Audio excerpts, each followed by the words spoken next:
In American history, there are certain events that have been very interesting.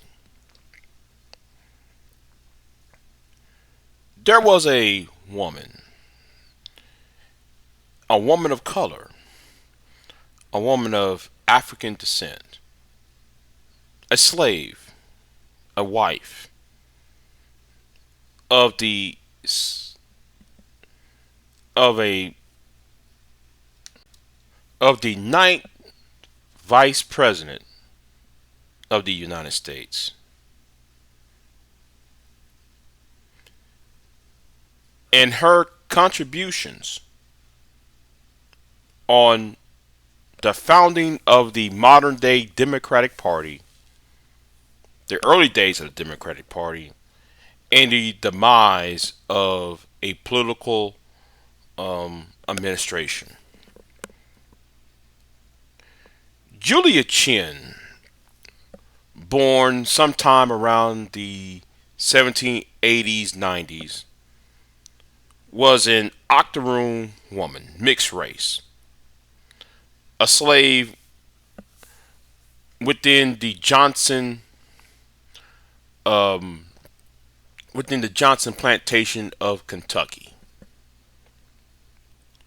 She later married, if that's what you want to call it, to a man named Richard Maynard Johnson,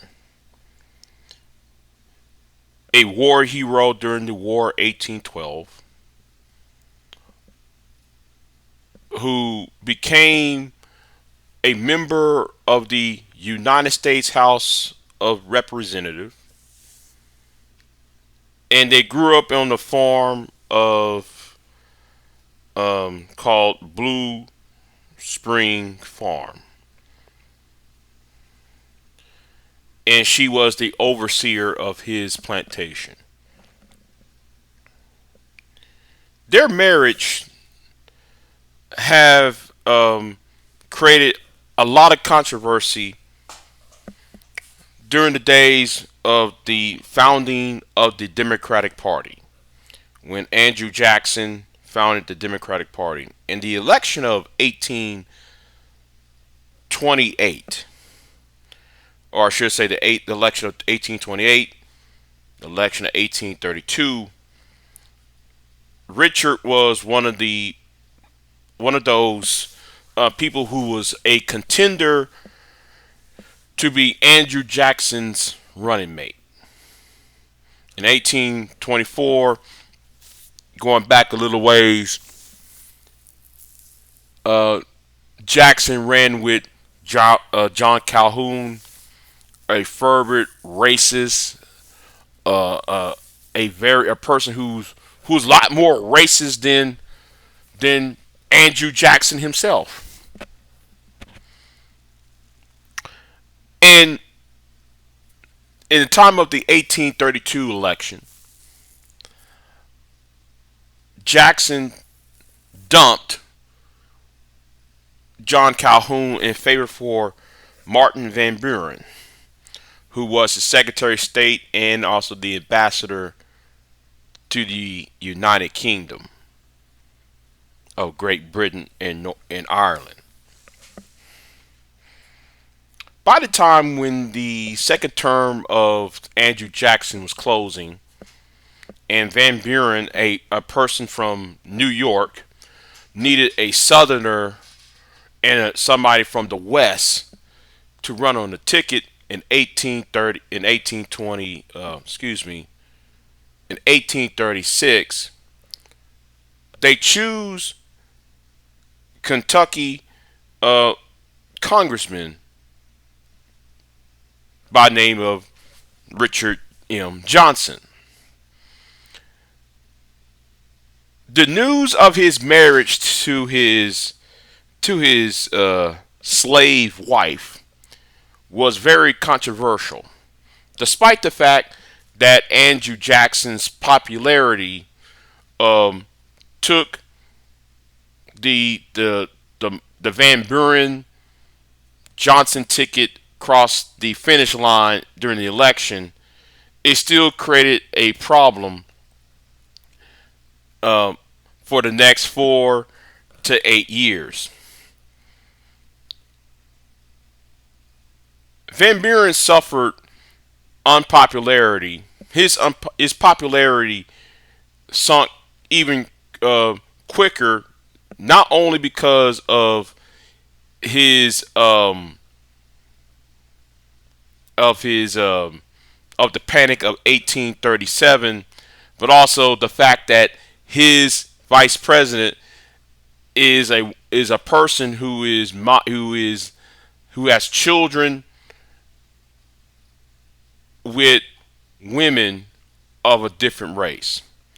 And in fact, Vice President Johnson's children who have been seen with him in Washington circles.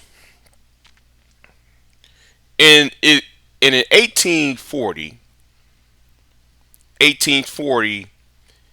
for the time for the re-election efforts, the Democratic Party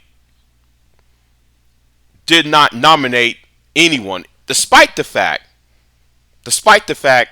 that Martin Van Buren, President Van Buren, was very loyal to his vice president, Richard Johnson, that the Democratic Party was so adamant, the southern wing of the Democratic Party was so adamant of Richard Johnson's marriage and him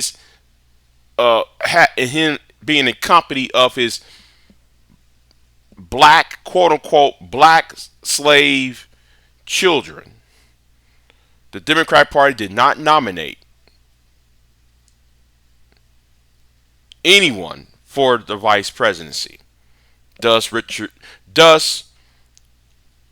Martin Van Buren ran for president without a vice presidential running mate.